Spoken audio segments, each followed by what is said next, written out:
Lotus Ayurveda India में आपका स्वागत है। मैं हूं उत्पल चौधरी। आज हम बात करेंगे, क्या आप डायबिटीज ईस्ट इन्फेक्शन से परेशान हैं? मैं आपको बता रहा हूं इससे छुटकारा पाने के टिप्स। तो आइए शुरू करते हैं आज का वीडियो। क्या आप जानते हैं कि डायबिटीज से पीड़ित लोगों को ईस्ट इन्फेक्शन का रिस्क अधिक होता है? इससे पहले कि हम जाने कि ऐसा क्यों होता है या जान लेना जरूरी है कि आखिर ईस्ट इन्फेक्शन है क्या। ईस्ट इन्फेक्शन एक तरह का फंगल संक्रमण है जिसे कैंडिडियासिस भी कहा जाता है। एक कैंडिडा ईस्ट की वजह से होता है। आमतौर पर मानव शरीर में कैंडिडा पहले से ही मौजूद होता है। हाँ, कुछ एनवायरमेंटल फैक्टर की वजह से ये हमारे लिए हार्मफुल हो जाता है, जिससे ये इन्फेक्शन में तब्दील हो जाता है। बहरहाल डायबिटीज ईस्ट इन्फेक्शन उन लोगों को होता है जो डायबिटीज से ग्रस्त होते हैं। असल में हाई ब्लड शुगर की वजह से ईस्ट इन्फेक्शन होने का रिस्क अधिक बढ़ जाता है।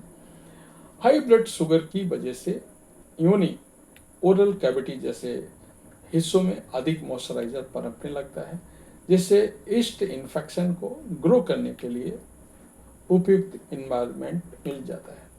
डायबिटीज ईस्ट इन्फेक्शन से छुटकारा पाने के टिप्स। ब्लड शुगर को बैलेंस रखें। डायबिटीज के मरीजों के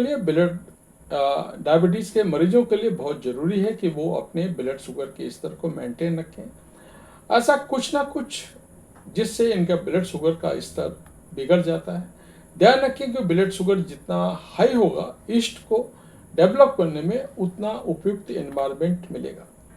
इससे ईस्ट इन्फेक्शन का रिस्क भी बढ़ता है। ब्लड शुगर को बैलेंस करने के लिए अच्छी डाइट लें, नियमित रूप से एक्सरसाइज करें, साथ ही मीठी चीज़ों का सेवन से बचें। हाइजीन का ध्यान रखें। डायबिटीज के रोगियों को इंटीमेट्स हाइजीन का बहुत ज़्यादा ध्यान रखना चाहिए।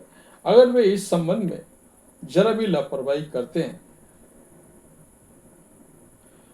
ऐसे में ईस्ट इन्फेक्शन का जोखिम भी बढ़ जाता है।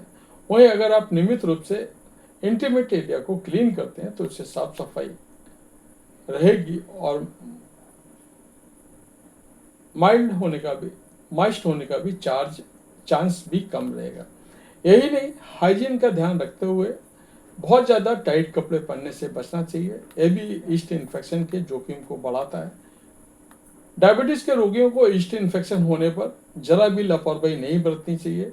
हालांकि ईस्ट इन्फेक्शन की अनदेखी किसी को नहीं करना चाहिए, लेकिन डायबिटीज ईस्ट इन्फेक्शन होने पर प्रभावित हिस्सा में जलन और इचिंग की समस्या बहुत ज़्यादा बढ़ जाती है और धीरे धीरे संक्रमण हिस्सों को तुरंत प्रभावित कर सकता है। ऐसे में मरीज के लिए जरूरी है कि वे तुरंत डॉक्टर के पास जाएं और प्रॉपर मेडिकल ट्रीटमेंट लें। जितना हो सके हाइड्रेट रहें।